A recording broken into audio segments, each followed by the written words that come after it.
बिस्मिल्लाहिर्रहमानिर्रहीम। अस्सलाम वालेकुम दोस्तों, मेरा नाम है वकास असगर और आप देख रहे हैं विकी टीवी। दोस्तों, गुज़श्ता रोज़ ईरान ने यूएस नेवी का एक ड्रोन तबाह कर दिया। आज हम उसी के बारे में बात करेंगे। तो इससे कबल अगर आपने मेरा चैनल सब्सक्राइब नहीं किया तो चैनल को ज़रूर सब्सक्राइब कर लें और उसके साथ बेल आइकन को भी दबा दें ताकि लेटेस्ट वीडियो आप तक सबसे पहले पहुंच सके। तो चलिए शुरू करते हैं। ईरान ने यूएस नेवी का RQ-4 ग्लोबल हॉक ड्रोन तबाह कर दिया जो कि ईरानियन बॉर्डर पर जासूसी कर रहा था। इस ड्रोन के बनाने वाले को $130 मिलियन का नुकसान पहुंचा है। अमरीकी हुक्मरान का कहना था कि ये सिर्फ टेस्ट के लिए परवाज कर रहा था, लेकिन ईरानियन टर्शरी के मुताबिक ये ड्रोन बॉर्डर क्रॉस कर चुका था। किसी को भी इस बात का इल्म नहीं कि इस ड्रोन में कौन कौन सी इक्विपमेंट्स यानी कि हथियार लगाए गए थे।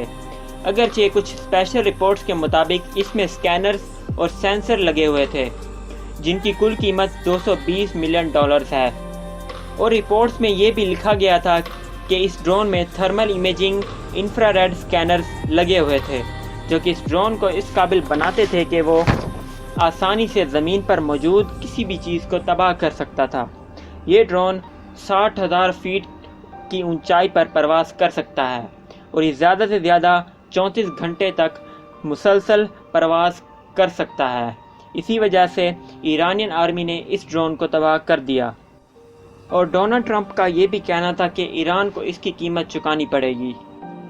तो मोअज़्ज़िज़ नाज़रीन, ये थी हमारी आज की वीडियो।